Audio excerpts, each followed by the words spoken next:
Hello and welcome to the Monroe Method Clancast.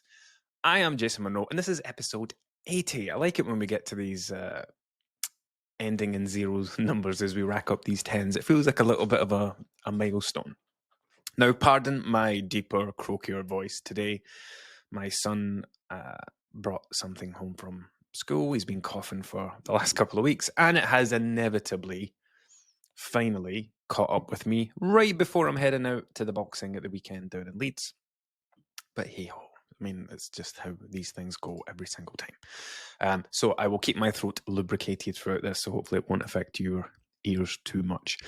Today, so I've just recorded a podcast with someone else, and it kind of motivated me just to kind of, well, everything's set up and the camera's set up and all that, to just jump straight on and record this one. I did a post on Instagram yesterday talking about a client of mine who had an issue that many people will probably be able to relate to. I'm just getting the Instagram post up so that I can quote the exact figures to you. Something that many of you will think, and like I have heard this a lot of times, as you can imagine. So this particular person, we're going to call her Emma just to protect her identity. She's a private client of mine.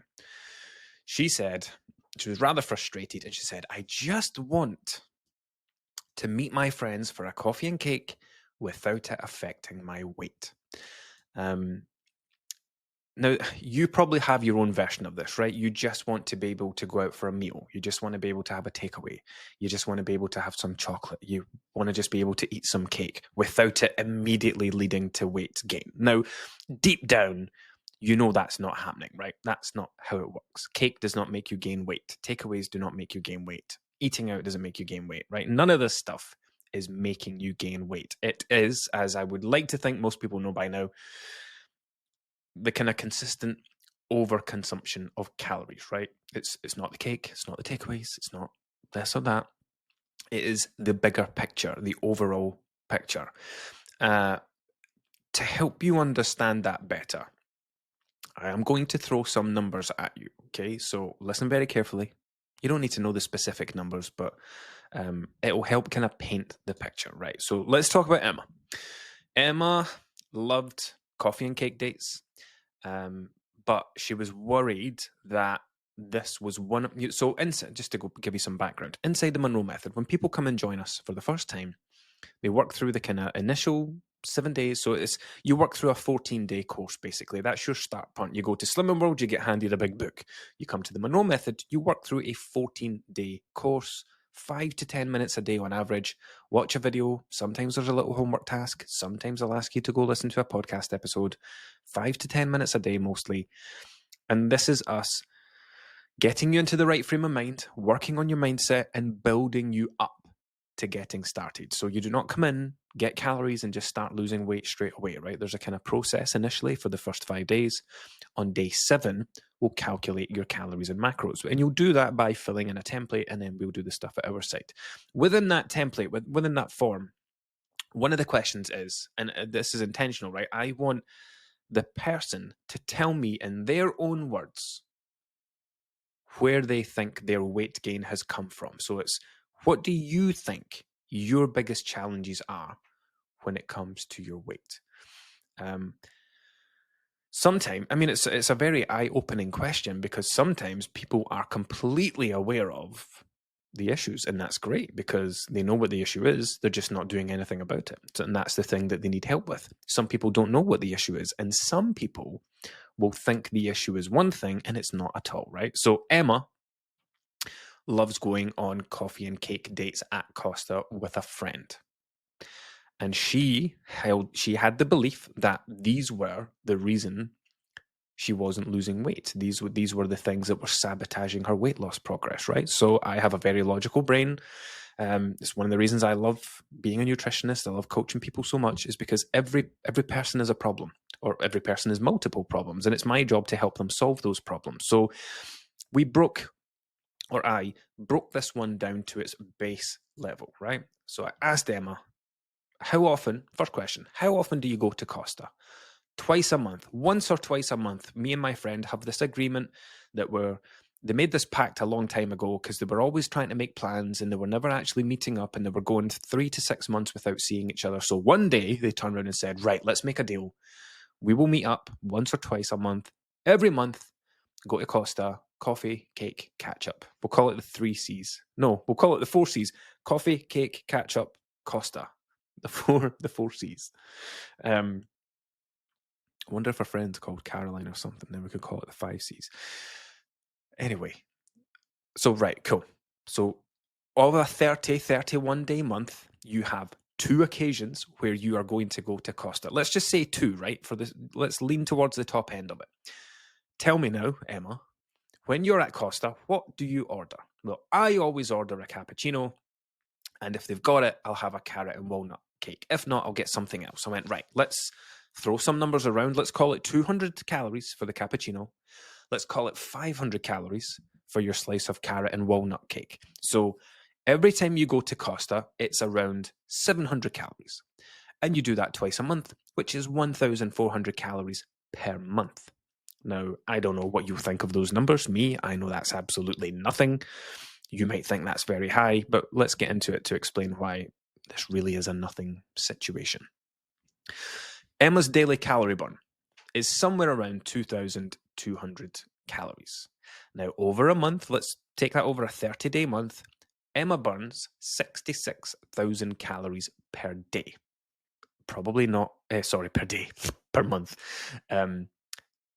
Forget the exactness of the figures, right? That's not what she's doing every month. But for the sake of an example, on average, we think she burns 2,200. We take that across a 30-day month. All things being equal, she's going to burn 66,000 calories. Now those 66,000 calories, those are also the number of calories required for her to maintain her weight. Now, I've done all the sums.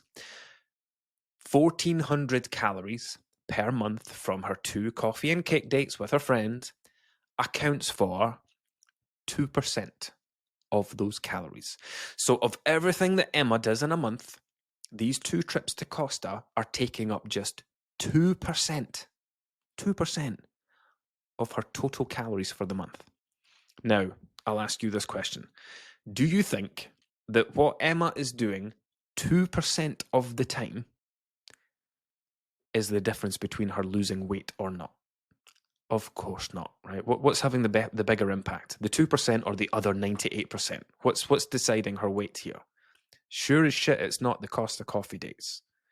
Because 1,400 is a drop in the ocean when you think about burning 66,000 calories in a month. But here's the thing, like that's on paper that all sounds great, right? And it now makes it sound ridiculous. But it didn't stop at Costa, because and this is the kind of constant message that I'm always reinforcing about people's weight, right? This has to do with Emma's mindset. Emma had created this idea that Costa was a treat.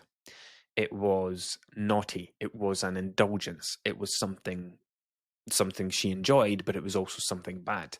Emma felt guilty about going to Costa because she felt guilty about having cake. She felt guilty about having a creamy cappuccino. And that guilt, so she went, she had a great time, she caught up with her friend, had her cake, had her coffee. It's all lovely. But then, once the occasion's over, now she's left with her thoughts. Now she's left with her mindset.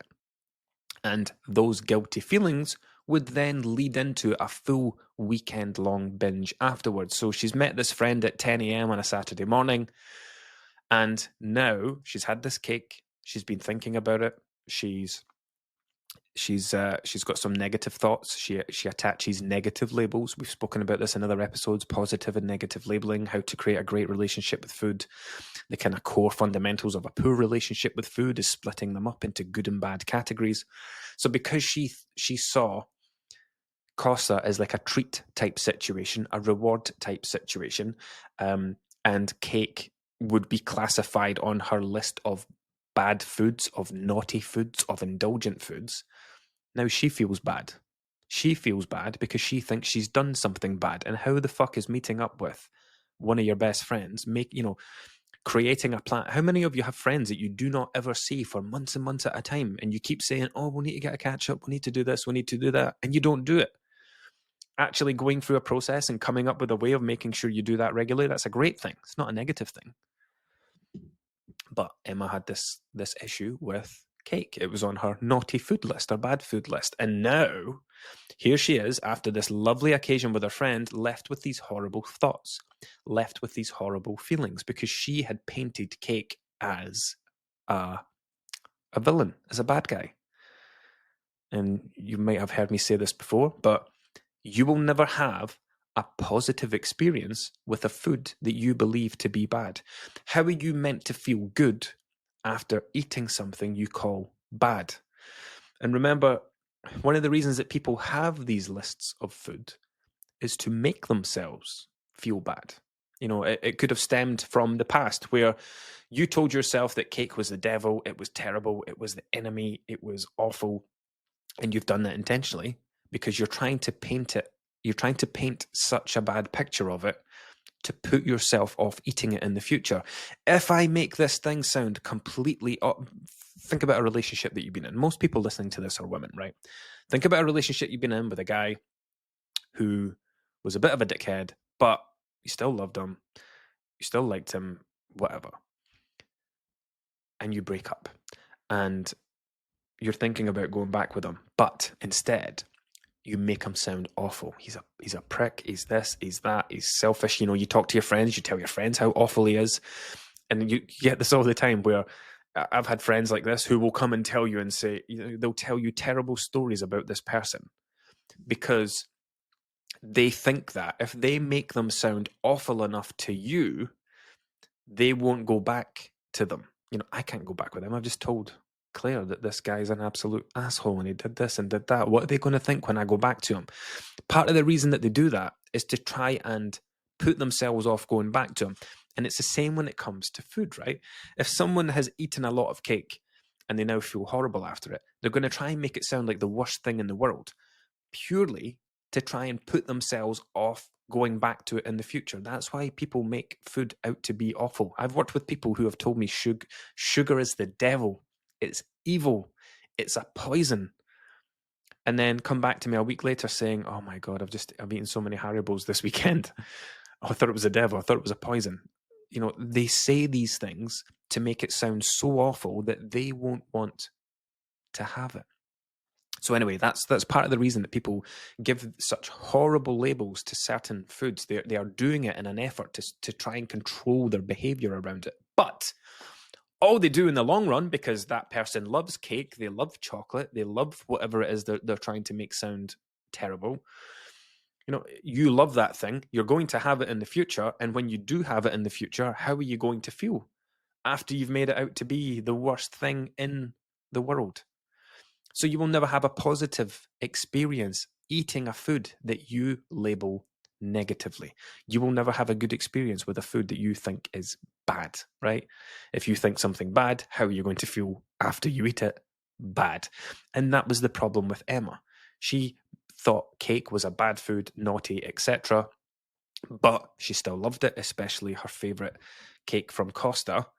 And it should have been a positive experience, like an individual occasion, 700 calories. So what? She didn't have any breakfast. She went to Costa. She had 700 calories of cakes and coffee. She still needs 1,500 calories for the rest of the day. That could be a 600 calorie lunch and 1,000 calorie... No, what did I say? 7? I said 15. That could be a 600 calorie lunch and a 900 calorie dinner. Could have been a perfectly normal day, but it's not. Because Emma now feels bad about having that cake. And that 700 calorie Costa has now turned in to a 6,000 calorie weekend of binge eating, of overeating. So what's happened now? Something that should only have been contributing 2% to her monthly calories, because of her mindset, she has now taken that from being a 700 calorie occasion to a 6,000 calorie occasion because of the way she reacts to how she feels. Because now she's got this idea, well, I've already been bad, I've already had that, might as well just keep it going. Might as well have a McDonald's for lunch. Might as well get a takeaway for dinner. Might as well have a drink tonight. Might as well sit in front of the TV tomorrow and eat snacks all day. All because of this decision that should have been a perfectly normal decision. A thing that people do most days that visit Costa. But she's turned it into something that it didn't need to be. And now that this thing has grown from a positive 700 calorie occasion, it's now become a negative 6,000 calorie occasion. So the trip to Costa has went from being, something that contributes 2% to be something that contributes 18%. Now it's a problem. But Costa isn't to blame because Costa didn't do anything. This is everything. And everything within this has to do with Emily's mindset, the way that she thinks, feels, and then acts and reacts to her thoughts and her feelings. So Costa wasn't the issue. The issue was Emma's mindset. Emma's mindset took it from 2%, added 16% onto it, and made it 18%. And now we can see why Emma thinks it's influencing her weight loss and it's sabotaging her weight loss efforts, because she knows what Costa means, because she knows that when she goes here, yes, she has a great time catching up with a friend for an hour or two, but she knows what comes after. She knows what that weekend looks like. She does this on Saturday, she does that on Sunday, and then Monday she draws a line and tries to move on from it, and she's putting herself through that once or twice a month, and it ends up she both looks forward to these occasions, but she also doesn't, because she doesn't look forward to what comes afterwards. But all of this has got to do with the way that Emma thinks, and that's why we worked on that thing. To help her overcome this. And, part of that was explaining this to her. Like on my screen, I've worked out all the numbers and I showed her, I said, look, if you went to Costa and just enjoyed your time there and that was it, this is the impact it would have. Do you think that's a big impact? She's like, no, that's nothing. That's nothing when you look at it across a month. I'm like, but look what you're doing afterwards. You're taking what's happening over a 1 or 2 hour period and you're turning it into a 2-day thing. And it's all stemming from this one thing, your relationship with food, the way that you think about this food, the pedestal that you put it on, because you treat it differently to other foods. That's where things start to go tits up with other foods. It's the minute you start treating it differently. You give it a life of its own. Nobody is going out and having weekend apple binges. Do you think if Emma went to Costa and had a banana, she would come home and start having takeaways and eating snacks and throwing the weekend away? Probably not. But because it's cake and she's created something out of cake, she's turned it into a monster, she's given it a life of its own, she's made such a big deal about it, that's why she goes on and reacts like that. People do not have weekend apple binges. People do not eat some blueberries and go, well, I've fucked it now, I might as well eat all this stuff for the rest of the weekend. People don't do that. Why? Because we don't put bananas on a pedestal. We don't put blueberries on a pedestal. We don't put apples on a pedestal. An apple's just an apple. You eat an apple and you get on with your life. We should be able to do the same thing with everything. If you ate a slice of cake, so what? Great, enjoy it, have it. If you eat the slice of cake and feel bad about it and go back and eat the whole cake, that's when it's becoming a problem. Nobody has an apple and then eats the other 5 apples in the pack of 6. It's just not how it works. And it's all down to us. It's all up here in your mind. It's the way that you think and act and treat these foods. You're the one that makes them take on the life of their own like this. So the real culprit here, nothing to do with Costa, nothing to do with cake, nothing to do with coffee, everything to do with the pedestal that Emma puts cake on, the way that makes her feel, and the way that she then reacts to those feelings, those negative thoughts, those negative feelings and emotions, turned what should have been a small positive occasion into a problem, into a bigger problem, because now this 2% is now dominating almost a fifth of her monthly calories because of what it leads to. So that's actually worked out very tidy and taken us up to 20 minutes. We can wrap it up here. So I don't have any overnight solution for you, but I can tell you that the core, the foundation of a positive relationship with food is removing the positive and negative labels. Like you cannot shame yourself into eating differently, because that's what people try to do. That's why you make the ex-boyfriend to sound awful. You're trying to shame yourself into not going back there again. Make them sound really terrible. Tell other people, because that creates some level of accountability. If I go tell everyone that this guy's an absolute dick, then I'm unlikely to go back there, because then I'll look like an idiot. But you do it anyway. And it's the same with food. You know, if I make cake sound so awful to the point where I'm going to hate it, then I'm not going to go back and eat it, am I? Of course you are. Because you love cake, and when you do have it, you're going to feel like an idiot because you've made it out to be terrible, and now you feel terrible. So get rid of this shit. Get rid of this positive and negative labeling. We should be looking to approach food from a point of neutrality, where we look at an apple in the same way that we look at a cake. Now, initially, people panic and they freak out, going, "Oh no, if I did that, then I would be the size of a house." No, you wouldn't, because do you look at apples and think, I would love to eat 10 of those apples? No, you don't. And that's why I say that. You should be looking at cake in the same way that you look at an apple, in the same way that you look at a tomato. You do not look at that tomato and think, oh God, if I eat one of those tomatoes, I'm going to eat 20 of them. That's the level that we want to get to. We want to be able to look at a cake and say, cool, I'm going to have a slice of that and I'm going to enjoy it. And that's where it comes to an end. The reason you find it difficult to even picture a world where that happens is because of the experiences you've had with cake in the past. But your experiences with cake in the past come from the way that you think about it. So it's not about trying to control yourself, to develop some bottomless pit of willpower, to get better at controlling yourself around these foods. That's not it at all, because that's going to fail every single time. It is all about changing your thoughts and the way that you think about these things. Everything starts with your mindset. It's the reason, and you're the first people I'm telling about this, it's the reason I have got written on my whiteboard next to me, 5-day mindset challenge. I am today, well, maybe not today because I've got a sore throat today, but I am very soon going to build a free 5-day mindset challenge, where I am going to get people to come into my community. I'm going to set up a very specific private space. I'm going to record 5 videos, interactive videos, with little homework tasks, sometimes little podcast episodes to listen to.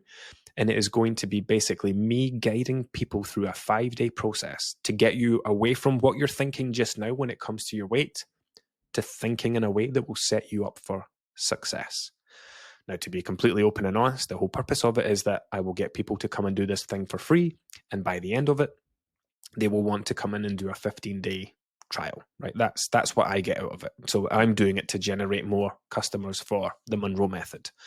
But it actually also doubly works to my advantage, because once people have been through that 5-day process, they will be absolutely primed and ready to come and work with me, rather than someone coming in and me having to go through the mindset stuff. They come in already with the right mindset. They're not joining me because they think they're going to yo-yo diet again. They're joining me because we've went through this 5 days.